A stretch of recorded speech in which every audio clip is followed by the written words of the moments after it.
오늘은 성경 속 비유들이 우리에게 전하는 놀라운 메시지들을 서정적인 언어로 풀어보고자 합니다. 예수님께서 친히 비유를 들어 말씀하신 데에는 실로 깊고도 오묘한 뜻이 담겨 있습니다.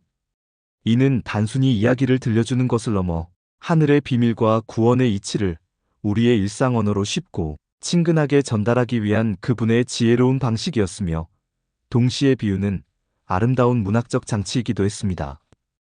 그분은 추상적인 진리를 우리의 삶 속에 녹아들게 하셨고, 때로는 비유를 통해 마음이 열린 자에게는 진리가 명확히 드러나고, 닫힌 자에게는 그 신비로움 속에 감춰지는 섬세한 구별의 역할을 하시기도 했습니다. 그러니 이 비유들을 올바로 이해하는 것은 우리가 진리의 길에서 벗어나지 않고 참된 믿음의 여정을 걸어가는데 아주 중요한 나침반이 되어줄 것입니다. 잘못된 해석으로 인한 왜곡된 신앙에 빠지지 않기 위해서라도 우리는 비유를 깊이 이해하려는 노력을 게을리해서는 안 됩니다. 비유를 해석할 때 우리는 몇 가지 중요한 원칙을 마음에 새겨야 합니다. 먼저, 그 비유가 놓여 있는 전체적인 이야기의 흐름, 즉 문맥을 깊이 이해해야 합니다. 비유는 홀로 존재하는 것이 아니라 특정한 상황과 청중에게 말씀하신 예수님의 의도를 담고 있기 때문입니다. 그리고 예수님께서 이 비유를 말씀하시던 그 시대의 역사적, 문화적 배경을 세심하게 헤아려야 합니다. 2000년 전 갈릴리 사람들이 어떤 삶을 살았고 어떤 사회적 관습과 생각들을 나누었는지를 아는 것이 중요하죠.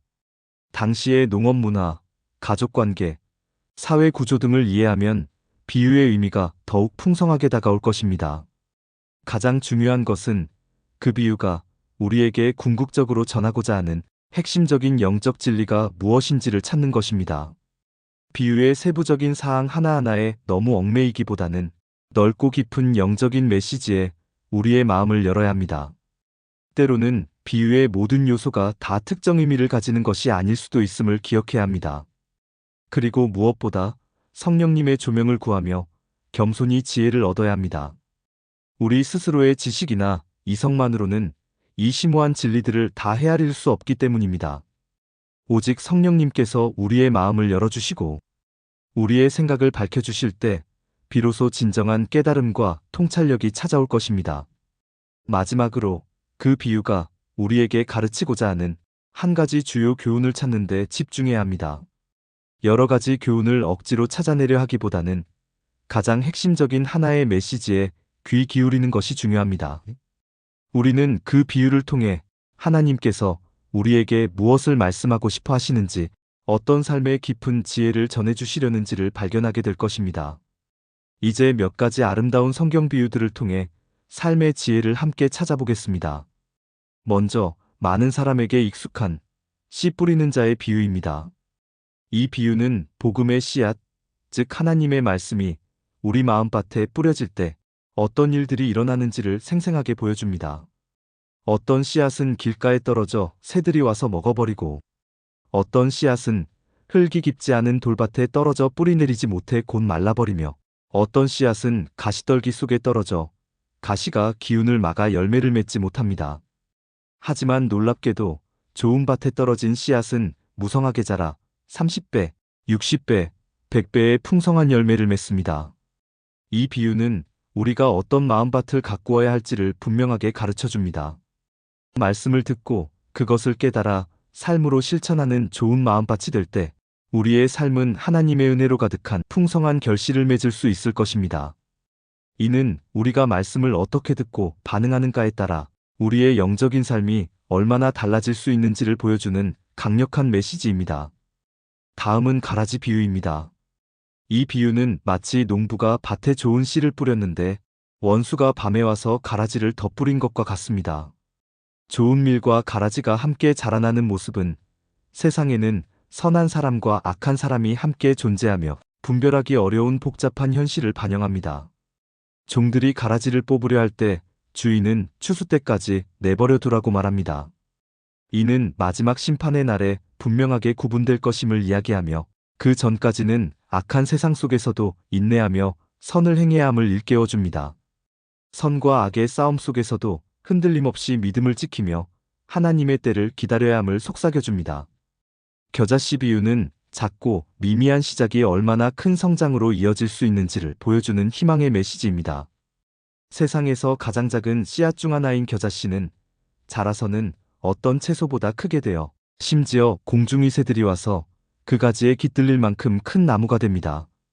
이는 하나님의 나라가 비록 미약하고 눈에 띄지 않는 작은 시작으로 보일지라도 결국에는 온 세상을 덮을 만큼 거대하고 강력하게 번성할 것임을 우리에게 속삭여줍니다. 우리의 작은 믿음, 우리의 작은 순종, 우리의 작은 노력들이 얼마나 위대한 결과를 가져올 수 있는지 깨닫게 하는 비유입니다. 우리는 작은 시작을 두려워하지 않고 믿음으로 심고 가꾸어야 할 것입니다. 누룩 비유 또한 매우 흥미롭습니다. 여인이 가루 서말 속에 넣어 전부 부풀게 한 누룩처럼 적은 양의 누룩이 온 반죽을 부풀게 하듯이 복음의 진리가 세상에 조용히 그러나 강력하게 퍼져나가 큰 변화를 일으키는 과정을 아름답게 묘사합니다. 복음은 우리의 개인적인 삶을 내면에서부터 변화시키고 나아가 사회 전체에 긍정적인 영향을 미치며 세상을 변화시키는 강력한 힘을 가지고 있음을 알려줍니다.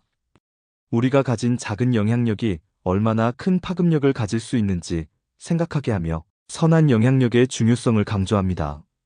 그리고 잃은 양 비유와 잃은 드라크마 비유는 하나님의 무한한 사랑과 용서를 극적으로 보여주는 아름다운 이야기입니다.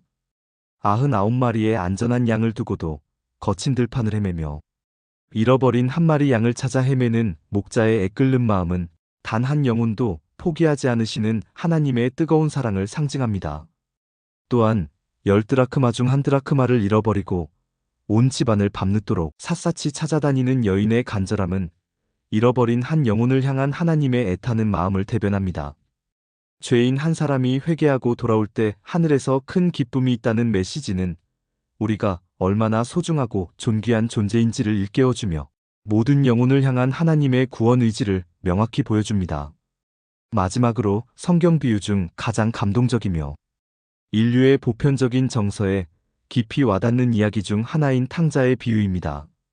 모든 재산을 가지고 방탕한 삶을 살다 모든 것을 잃고 비참하게 돌아온 아들을 아버지는 멀리서부터 달려와 아무런 조건 없이 두 팔 벌려 따뜻하게 맞이하고 용서합니다. 이는 우리를 향한 하나님의 조건 없는 사랑과 무한한 용서를 가장 아름답게 표현하고 있습니다. 아무리 멀리 떠나고 아무리 큰 잘못을 저질렀을지라도 진정으로 돌아서기만 하면 언제든 우리를 두 팔 벌려 맞아주시는 아버지. 하나님의 변함없는 사랑과 인자함을 느끼게 합니다. 이 비유는 회개의 중요성과 함께 용서와 회복의 기쁨을 우리에게 가르쳐줍니다.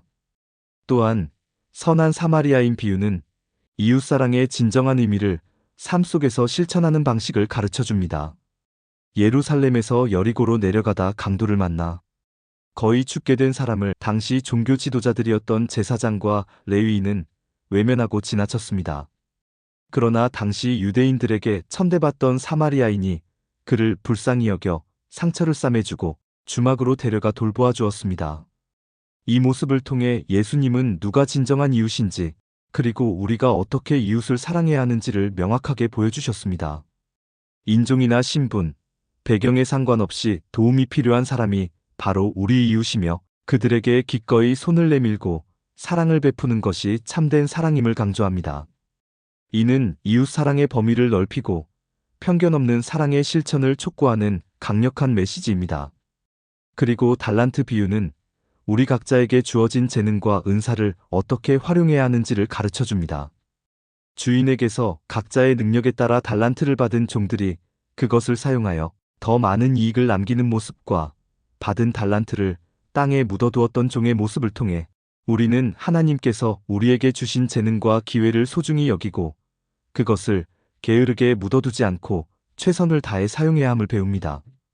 이는 단순히 재산 증식의 이야기가 아니라 우리에게 맡겨진 사명과 책임을 성실히 이행하며 하나님의 영광을 위해 우리의 은사를 사용해야 한다는 영적인 교훈을 담고 있습니다. 이러한 아름다운 비유들을 해석할 때 우리는 몇 가지 주의해야 할 점이 있습니다. 비유를 우리의 자의적인 생각이나 욕심 혹은 특정한 목적을 위해 억지로 끌어다 해석하는 것은 매우 위험합니다. 성경을 왜곡하여 자신의 이익을 꾀하거나 사람들을 현혹시키는 이단이나 사이비, 종교의 함정에 빠지지 않도록 항상 깨어 있어야 합니다. 비유에 숨겨진 신비로운 의미를 억지로 찾아내어 복잡하게 만들려 하기보다는 그 비유가 가진 정확한 특성과 핵심 메시지를 파악하는 데 집중해야 합니다. 그리고 비유의 아주 세부적인 부분에 너무 집착하여 전체적인 메시지를 놓치거나 본질을 흐리는 우를 범해서는 안 됩니다. 성경 비유는 단순히 2000년 전의 예시이야기가 아닙니다. 그것은 시대를 초월하여 오늘날 우리 삶 속에서도 여전히 살아 숨쉬는 지혜의 보고입니다. 이 비유들이 전하는 깊은 메시지들을 우리의 마음에 새기고 우리의 삶 속에서 진정으로 실천할 때 우리는 더욱 풍요롭고 의미 있는 삶을 살아갈 수 있을 것입니다. 이 아름다운 비유들이 여러분의 삶에 깊은 통찰과 위로, 그리고 참된 지혜를 더해주기를 간절히 소망합니다. 여러분의 인생 여정 속에 하나님의 지혜가 항상 함께 하시기를 기도합니다. 도움이 되셨다면 구독과 좋아요 눌러주시고 댓글에 여러분의 마음을 하나님에게 고백하는 시간을 가져보시기 바랍니다.